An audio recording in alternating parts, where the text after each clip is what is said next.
मौका जब बंदे को मैसर आए, सिर्फ तीजे 40वें में महफिल मुनाकिद करना ये कमाल नहीं है, क्योंकि बंदा ऐसे मौकों पर तो अल्लाह रसूल को याद ही कर लेता है। असल इम्तिहान तो खुशी की घड़ियों में होता है,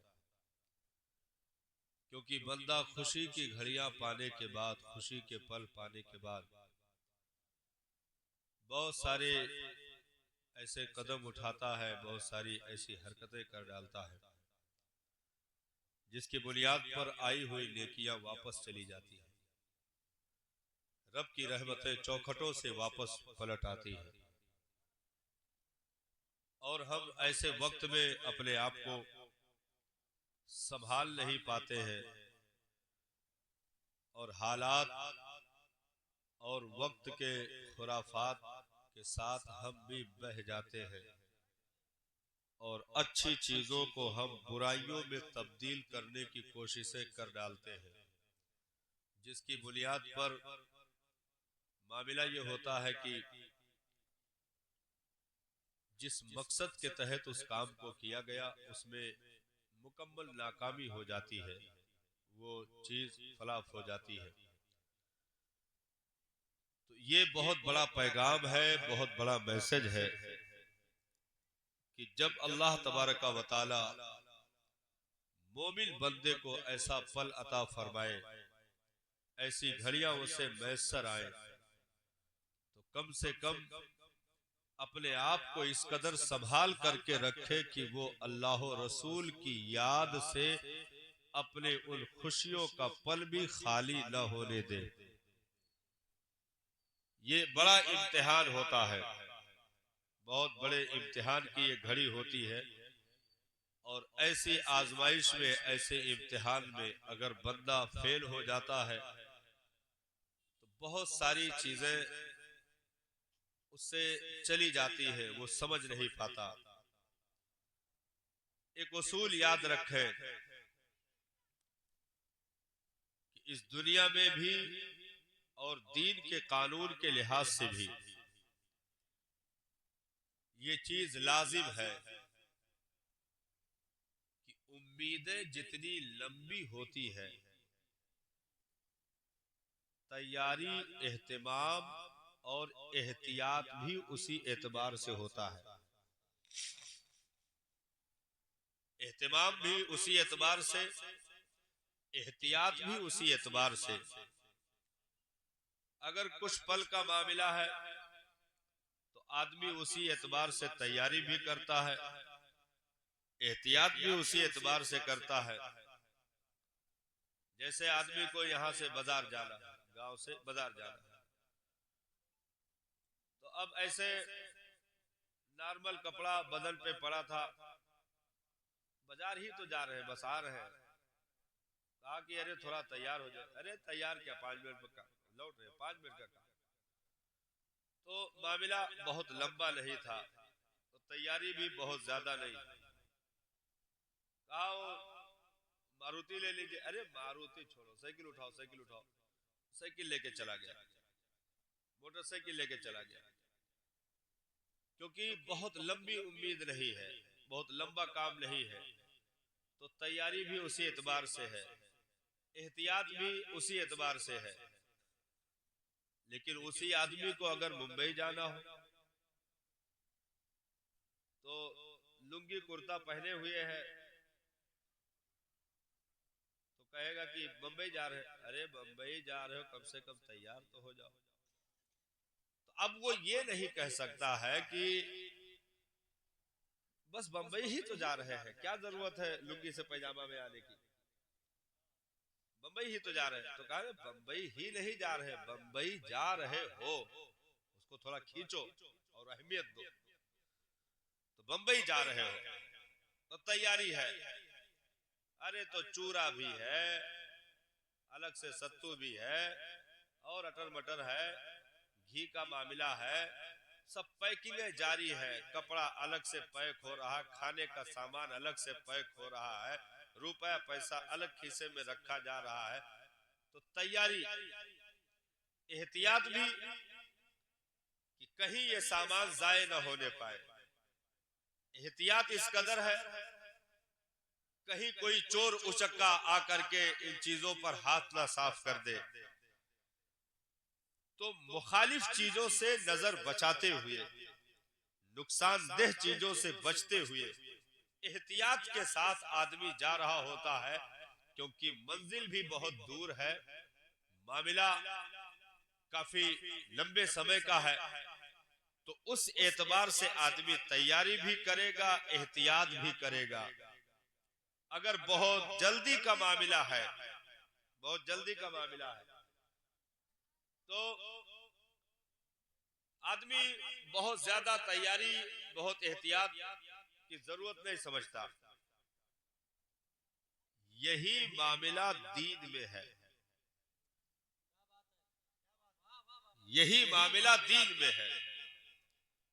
अगर उम्मीदें लंबी है, मंजिल बहुत दूर की है, तो तुम्हें उसी एतबार से तैयारी भी करनी होगी, एहतियात भी करना होगा, अपने आप को बचाना भी होगा, जिसको कहते हैं कि फूक फूक करके कदम रखना होगा।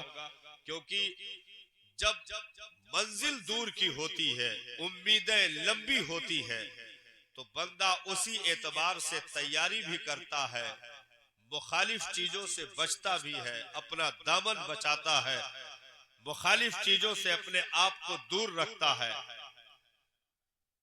और अगर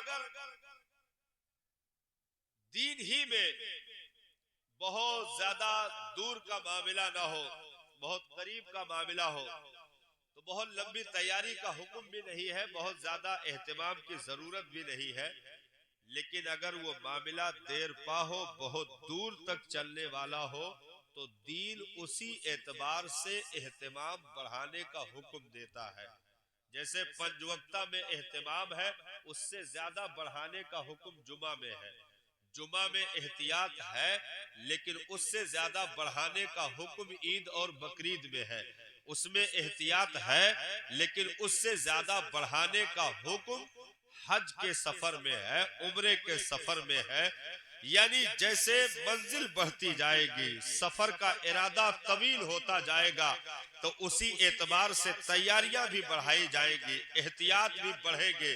जैसे आप पंजवक्ता नमाज पढ़ने जा रहे थे, आपने कंघी भी किया, सुरमा काजल भी लगाया, बाल भी टूटे गिरे, आपको कोई परवाह नहीं, आपने टोपी लगाई, अमामा बांधा, क्या पहना, बहुत ज्यादा उस पर तवज्जो देने की जरूरत नहीं, बस सिर्फ यह है कि पाक होना चाहिए। लेकिन जुमा के दिन जाओगे तो फिर वो एहतिमाम जो पंजवक्ता का था, उससे कहीं ज्यादा, आप चूंकि हफ्ते की ईद में जा रहे हो, तो उससे ज्यादा एहतियात की जरूरत है। हजरत बहुत दूर से बाउंड्री आ रही है, उससे ज्यादा एहतियात की जरूरत है। अब आप ईद बकरीद में जा रहे हो, तो फिर जुमा में चलो पुराना लिबास चल गया था, लेकिन उसात है तो ईद बकरीद में आदमी लाजिम तौर पर नए लिबास का एहतमाम करता है, अच्छी खुशबू का एहतमाम करता है, बाल मोछ दाढ़ी ये सारी चीजों को तराशने, नाखून तराशने, इनको सही शक्ल देने की कोशिश करता है कि कम से कम यार साल का एक त्योहार है, उसमें तो ये एहतियात होनी चाहिए। साल का ये मामला है, साल में एक मर्तबा मिलता है, तो उसकी तैयारी भी उसी एतबार से होनी चाहिए। लेकिन किसी खुशनसीब को ये मुजदा सुना दिया गया, तुझे मुबारक हो, तू हज के सफर पे जाने वाला है, तुझे मुबारक हो, तू हज के सफर पे जाने वाला है। दिल पे हाथ रख के बताना प्यारे, क्या वो पंजवक्ता की तरह तैयारी करेगा, क्या वो जुमा की तरह तैयारी करेगा, क्या वो ईद बकरीद की तरह तैयारी करेगा? ना ना, बल्कि तैयारी उसकी ऐसी होगी कि फिर पड़ोसी भी नाराज ना रहने पाए, कोई अपने से जुदा ना होने पाए। किसी को अगर कहीं जिंदगी के किसी मोड़ पे मेरी बात अच्छी ना लगी हो, उससे माफी तलाफी कर ली जाए। एहतियात इस कदर है कि एक बच्चा भी उससे रूठने ना पाए, एक कोई अपना भी बेगाना भी उससे कोई नाराज ना होने पाए। एहतियात इस कदर है, एहतिमाम ऐसे है कि अब सर में कंघा भी नहीं कर रहा हालत एहराम में कि कहीं बाल न टूट जाए, कहीं एक बाल भी टूट करके जमीन पर ना आ जाए, नहीं तो दम देना लाजिम आ जाएगा, उसका जुर्माना भरना लाजिम आ जाएगा। तो एहतियात इस कदर है, फूक फूक करके कदम रखना, अपने पराये का ख्याल रखना, सफर में अपनी जबान पर पाबंदी लगा के रखना, आंखों पे पाबंदी लगा करके रखना, कानों पे पाबंदी लगा करके रखना। जब भी जबान खुले तो या तो जिक्र हो, या तो फिक्र हो, या तो तस्बीह हो, या तो तहलील हो, कहीं लब्बैक अल्लाहुम्मा लब्बैक ला शरीका लका लब्बैक इन्नल हम्दा वल मुल्का वल नेमता ला शरीका लक, ये तमाम तर नगमे उसकी जबान पर जारी। कहीं दुरूदों के गजरे हैं, कहीं पर कुरान की तिलावत है, कहीं पर आयत जो है सफर की दुआ है, कहीं मुकीम होने की दुआ है, कहीं निकलने की दुआ है, कहीं लिबास पहनने की दुआ है। ये एहतियात क्यों? क्योंकि पंज वक्ता रोज मिलता है, पंज वक्ता रोज मिलता है, जुमा हफ्ते में मिल जाता है, ईद बकरीद साल में मिल जाते हैं, लेकिन हज जिंदगी में एक मर्तबा फर्ज की सूरत में मिलता है। तो उसी कदर एहतिमाम है कि जिसका जितना ज्यादा लंबा मामला हो, जिसकी उम्मीदें ज्यादा हो, उसके लिए एहतियात भी ज्यादा होती है, तैयारी भी ज्यादा होती है। अब आ जाइए उस मोड़ पे जहां हम आपको लाना चाह रहे हैं। ये फिक्र ना करा करिए कि महफिल शुरू हुई, कुछ लोग आए गए चले गए, सब मसला नहीं। देखिए अपने अपने ज़ौक़ का मामला है, ठेले दसों लगते हैं प्यार बाजार में, लेकिन हर ठेले पे दो चार आदमी होते हैं। किसी को समोसा पसंद है, किसी को पकौड़ी पसंद है। अब आप लाजिम नहीं कर सकते हैं कि पूरा प्यार सिर्फ समोसा खाएगा, जिसको जो पसंद है वो खाएगा। क्या तो जिसको तकरीर पसंद है वो तकरीर सुन रहे हैं, जिनको तकरीर नहीं समझ आती है, नात पसंद है, तो वो उठकर चले जा रहे हैं कि चलो फिर देखेंगे, पचरारक सुनेंगे। तो अपना अपना सिस्टम अलग अलग है, हाँ, अपना अपना ज़ौक़ है। जबकि हमारी नस्लों को जुड़ने की जरूरत है।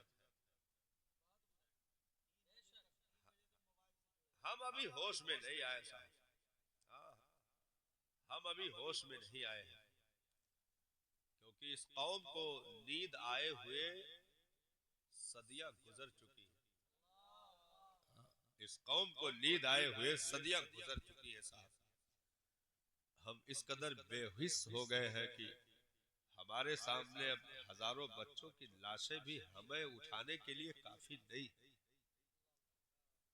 हम इतने बेहिस हो गए हैं कि अब हमारे सामने सैकड़ों घरों में लगी हुई आगों की लपटें और उजड़े हुए चौखट और उजड़ी हुई मांगे भी अब हमें बेदार करने के लिए काफी नहीं रही। एक मौलाना की तकरीर क्या बेदार करेगी? हम बहुत दिन हो गया सोए हुए हमें। अच्छा, इसमें कुछ लोग खुशफहमी में मुब्तला है, उंगली पे गिन रहे घर में बैठ करके, ऐसे न्यूज सुन के उंगली पे गिन रहे, 24 गए, 25 आवत है, 26 27 फिर मजा मजा। हम कह 27 का सैयद साहब के हुकूमत हो जाए, मजा मजा है? मतलब ऐसे गिनते खुशफहमी मुब्तला कि हमें कुछ करने की जरूरत नहीं है, बस 24 गया, 25 आया, 26 27 बस मजा मजा। हमने कहा सुनो, बनी इसराइलियों पर 70 साल आजमाइशों का दौर रहा। तुम तो अभी 5-10 साल गिने हो ना। बनी इसराइलियों पर 70 साल इम्तिहान का दौर रहा। 70 साल तक, जब तक चूहे, छछंदर और बंदरों में नस्लें तब्दील नहीं हो गई, उस वक्त तक छोड़ा नहीं गया। हाँ, जब तक बंदरों में, खिंजीरों में तब्दील नहीं कर दिया गया, उस वक्त तक छोड़ा नहीं गया। हम उंगलियों पर गिर करके ये सोचते हैं कि बस चंद दिन और बाकी बचे हैं। ये किसने तुमको बता दिया है साहब? ये कभी ख्वाबो ख्याल में भी ये बातें लाने की कोशिश न करना कि आजमाइशें इतनी जल्दी उठा ली जाती है। आजमाइशें इतनी जल्दी नहीं उठती है। आजमाइशें तो साहब आखिरी सर को भी नेज़े पर पहुंचा करके दम लेती है। हम समझते हैं आजमाइशें इतनी जल्दी जाती, आजमाइशें मदीना छोड़वा देती है, आजमाइशें मक्का भी छोड़वा देती है साहब। आजमाइशें ले जा करके रेते करबला पर, वो भी मुस्तफा के नवासे को ले जाकर खड़ा कर देती है। उसके बाद भी आजमाइशें पीछा नहीं छोड़ती है साहब। दूध पीते का भी लाश, उसकी लाश गोद में आ जाए तब भी आजमाइशें पीछा नहीं छोड़ती है। हुसैन इब्ने अली का सर नेज़े पर आ जाए तब जाकर के आजमाइशें जुदा होती है। ये है इम्तिहान का मामला। हम अभी तो साहब किनारे पड़े हुए सीपियों के चुनने वालों की कतारों में भी शामिल नहीं है। किनारे से कभी अंदाज़े तूफान नहीं होता, इसलिए हमें और आपको बदलने के लिए सोचना पड़ेगा। बहुत दिन हो गए सोए हुए हमें साहब। हाँ, इतने झटके आने के बाद भी क्या मस्जिदों में सजदों की तादाद बढ़ गई? नहीं बढ़ी साहब। जलसे हमारी तबलीग के लिए होते थे, लेकिन आज हमने सिर्फ तमाशों के लिए यूज करना शुरू कर दिया। 8-10 मोटरसाइकिल में पता नहीं कौन से युग का पेट्रोल डाला जाता है उसमें कि वो जलसा बर्बाद करने के लिए इलाके में वो तवाफ करते रहते हैं। 8-10 मोटरसाइकिल ऐसे 10-15 मोटरसाइकिल, एक ग्रुप होता है, गिरोह जिसको कहते हैं। ओ पड़ जो है रेसिंग करके जलसे में भट पहुंचेंगे। अगर कोई शायर होगा तो उलुलुलु उलुलुलु उलुलु करके बस फिर भट फिर भट, मतलब पूरा जलसा बर्बाद करके चले जाते हैं। तो अब उसके पीछे 8-10 मोटरसाइकिल वाले अगर निकले तो उसके पीछे सही आदमी जो बेचारे शुरू से ड्यूटी दे रहे थे वो 15-20 भाग जाते। वो तो सुबेरे समझ पावत है कि हमरे तो शिकार हो गए। बाद में लौटे वाले नेकी भी लाए, लड्डू लाए। हाँ, हमरे रात में वापस आए सिवाय चुड़ैल के सपना के कुछ दूसर मिलबो नहीं किया। हाँ, तो ये मतलब गिरोह चलता है, जलसा बर्बाद करने वाला गिरोह। अभी कुछ मोटरसाइकिल की लाइटें हमने देखी तो हम यही से हम कहने वाले थे बाइक में, आ गए बर्बाद करने वाले, आ गए बर्बाद करने वाले। अब वो सोचे थे कि पहले नाथ खानी होगी तो हम वो करके फिर बट निकल जाएंगे, लेकिन अब मौलाना का ऐलान हो गया, तकरीर शुरू हो गए तो फंस गए, तो पहले बुट निकल। ये जलसा बर्बाद करने वाला गिरोह। और एक थोड़ा गाढ़ा लफ्ज में कह दी, जलसा खराब करे वाले इलाकाई आतंकवादी। इलाकाई आतंकवादी तो इनकी कभी परवाह ना करिए। वो ऐसे दिन में ऐसे तवाफ करने वाले लोग हैं, 4-4 बजे मोबाइल चलाए के सबका तहज्जुद पड़े गए, कहूं नहीं जुमा तक गायब है। बस खाली अड़ा कड़ा छल्ला चुल्ला, कान में बाली और ई धागा वो धागा, एक मिला पैर में काला काला धागा लपेटे। हम कहें कि ई कौन डॉक्टर बताए नहीं, तो कहें हम हमार अम्मा बांधी नहीं, हम नजरियाए न जाए। हम कहें छुपा ला बीच खोपड़ा गत्तू हो, पूरे गांव का तू नजरिया हो तो है क्या नजरिया है? दागा वाले गोवन नजरिया है न जुमक पता है, न पंजवक तक पता है, न रोजा नमाज सजदा किसी चीज का पता नहीं है, नजरियान जाते है। तो ऐसे लोग जलसा खराब करने के लिए आते हैं, आप इनकी परवाह ना करें, हमारी सही पब्लिक भी उन्हीं के गुमान में आकर के निकल जाती है। इसलिए नात भी सराखों के लिए ताज है, तकरीर भी सराखों के लिए ताज है। नात से हम अपनी इश्क की खेतियों को हरी करते हैं, तकरीर से हम अपनी रूठी हुई समतों को दुरुस्त करके मंजिले मकसूद तक चलने का हम हुनर तलाश करते हैं। तो हमारे लिए नात भी जरूरी है, तकरीर भी जरूरी है, क्योंकि नात तरन्नुम में है, तकरीर तकल्लुम में है। बात आमिना के लाल की नात में भी है, बात आमिना के लाल की तकरीर में भी है। जिंदाबाद, नारे तकबीर, जरा मोहब्बत से जवाब दीजिए, नारे तकबीर, नारे रिसालत, मसलके आला हजरत, अज़मते पैगंबरे इस्लाम, मजहबे इस्लाम, फैज़ाने सरकारे गौसे आज़म हजरत अल्लामा कमालुद्दीन साहब क़िबला। तो ये जुमले मोतरजा था। अब आ जाइए उसी जगह पर। हाँ, अब आ जाइए उसी जगह पर हजरत। वो मौजू मैं बहुत दूर से ला रहा हूँ हजरत, एक नई गुफ्तगू करने की ख्वाहिश है, बहुत दूर से घिरा हो रहा है। उम्मीदें लंबी हो, मंजिल दूर की हो तो एहतियात भी बढ़ जाते हैं, तैयारियां भी जोरों पर होती हैं। अगर हल्का फुल्का मामला हो तो आदमी लमसम में काम निकाल लेता है, लेकिन जब तैयारी का एहतमाम अपने एतबार से जमीनी स्तर पे करना चाहता है तो वो चीजें पता देती है कि ये बात बहुत करीब की नहीं हो रही, बहुत दूर की बातें हो रही। तो ये दुनियावी एतबार से भी है कि हम छोटी चीजों के लिए छोटी तैयारी, बड़ी चीजों के लिए बड़ी तैयारी। अब आ जाइए उस मोड़ पर जिसको शादी कहते हैं, जिसको निकाह कहते हैं। क्या ये करीब की तैयारी है? शादी निकाह ये करीब की तैयारी है या दूर की तैयारी है? अब इसका पता लगाइए। तो करीम आका ने इरशाद फरमाया, निकाह निस्फुल ईमान,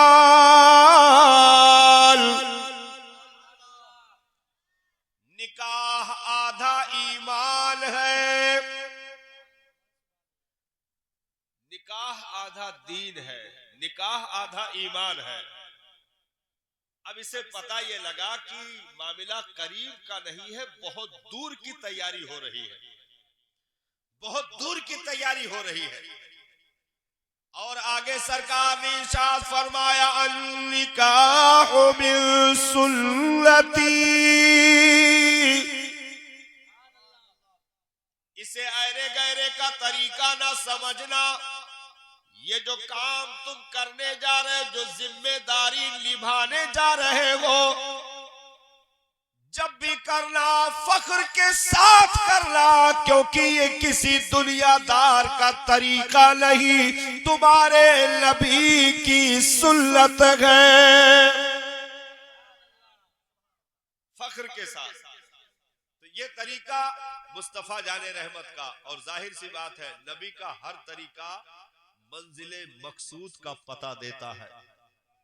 नबी का हर तरीका मंजिले मकसूद का पता देता है। तो अगर मामला छोटा सा हो तो तैयारी भी उसी एतबार से होती है, अगर मामला बहुत दूर का हो तो एहतियात भी उसी कदर की जाती है, तैयारी भी उसी एतबार से की जाती है, एहतमाम भी उसी एतबार से होता है। तो निकाह जिसे आधा दीन कहा गया, निकाह जिसे आधा ईमान कहा गया, निकाह जिसे अपनी जिंदगी को संवारने का जरिया करार दिया गया, निकाह जिसके जरिए निगाहों की गैरतों की हिफाजत होती है, उसे निकाह कहते हैं। जिससे जबान पर भी लगाम तारी होता है, उसे निकाह कहते हैं। जिससे बहके हुए कदमों में सिबात अता कर दिया जाता है, उसे निकाह कहते हैं, जिसे कानों की गैरतों को महफूज कर दिया जाता है उसे निकाह कहते हैं, जिसे सोचो फिक्र की दुनिया को पाकीज़ा और सुथरा कर दिया जाता है उसे निकाह कहते हैं, जिससे समाज की तरक्की मकसूद होती है उसे निकाह कहते हैं, जिससे दो बिछड़े हुए दिलों को एक करके जीने मरने के रिश्ते कायम कर दिए जाते हैं उसे निकाह कहते हैं, दो खानदानों को गले मिलने का जो मौका दे दे उसे निकाह कहते हैं, समाज में अपनी गैरतों को महफूज करके गुजर जाए उसे निकाह कहते हैं, एक बेटी की आबरू को हिफाजती दस्ता अता कर दे उसे निकाह कहते हैं, एक नौजवान की जवानी को महफूज कर दे उसे निकाह कहते हैं,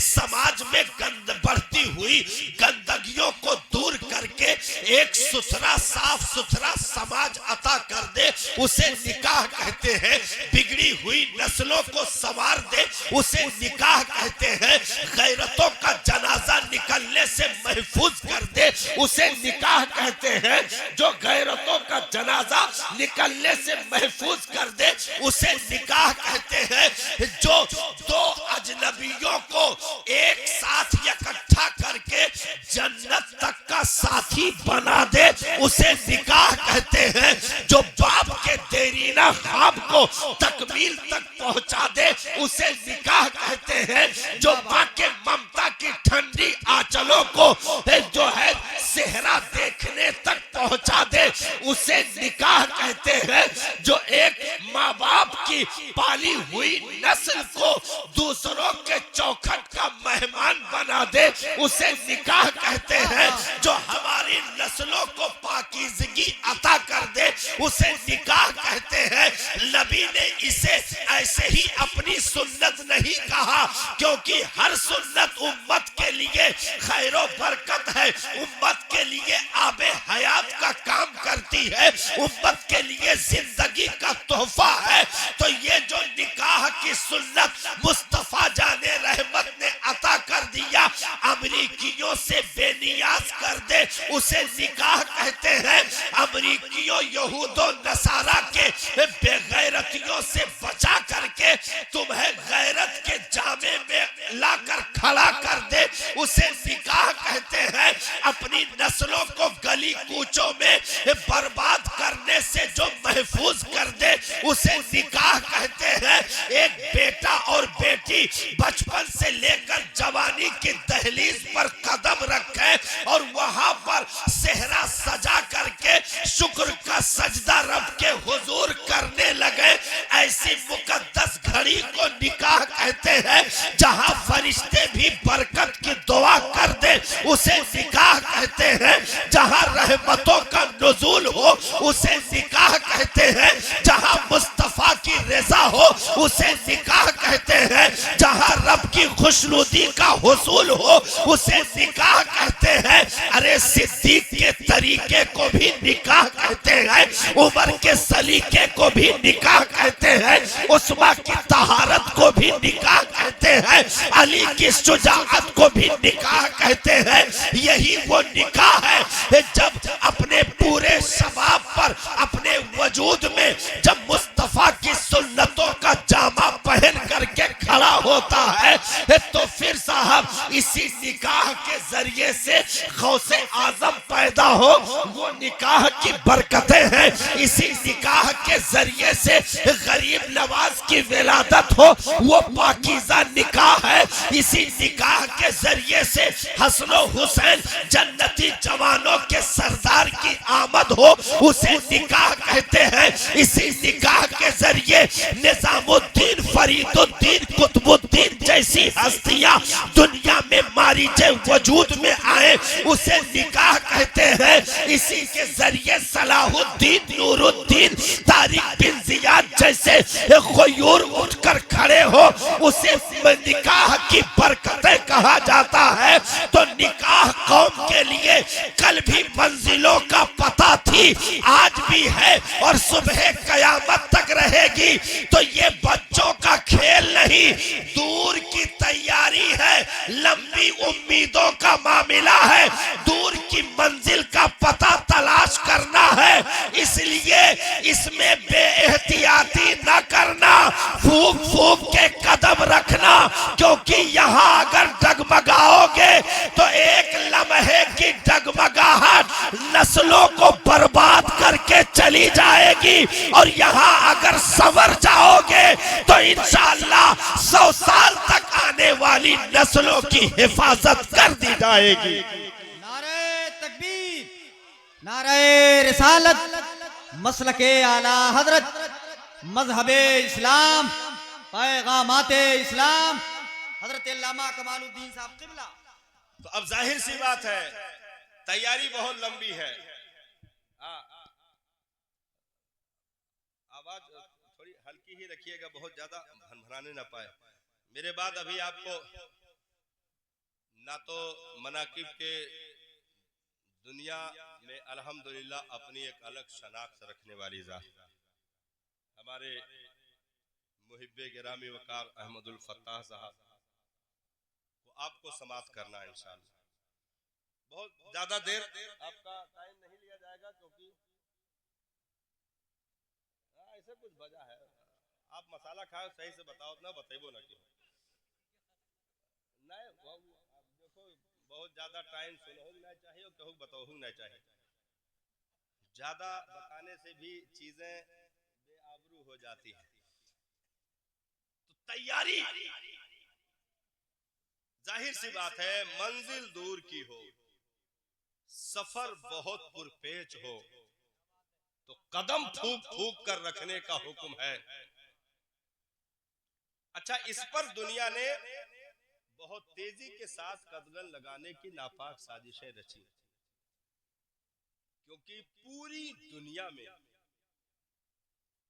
अगर किसी मजहब में ये तसव्वुर महफूज है आज तक और यहां से कयामत तक, तो वो सिर्फ दीन इस्लाम है। ये तसव्वुर और किसी के यहां पाया ही नहीं जाता, पाया ही नहीं जाता। अच्छा, दौर के एतबार से आजाद जहनों को, आजाद तबीयतों को ये चीजें खराब लगने लगी है। जैसे कहते हैं कि भाई निकाह का मतलब यह है कि बांध जाए परत है, तो हम कहें बांध जाए परत है मतलब का साड़ गैया बना चाहत हो, नाथ पगहा एकदम हटा लिया जाए, चाहे जहां बेगैरती सबूत दो, कोई टोकने वाला ना हो, कोई रोकने वाला ना हो। और कुछ लोग कहते हैं कि भाई ये आगरे लड्डू है, खाओ तो पछताओ, ना खाओ तो पछताओ। हम कहें तू खुद है आगरे लड्डू है। हाँ, मिलो तो पछताई, ना मिलो तो पछताई।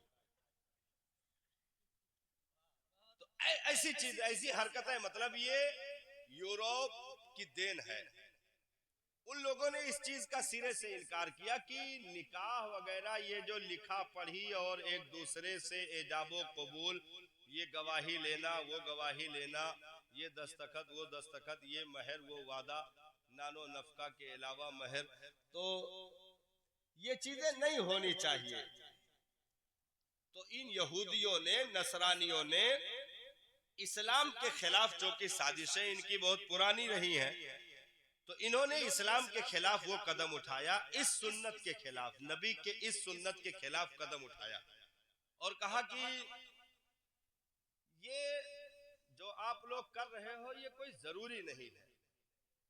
सबसे पहली चीज तो यह है कि माँ बाप पसंद करते हैं और तुम निकाह कर लेते हो, खुद तुम पसंद नहीं करने जाते हो।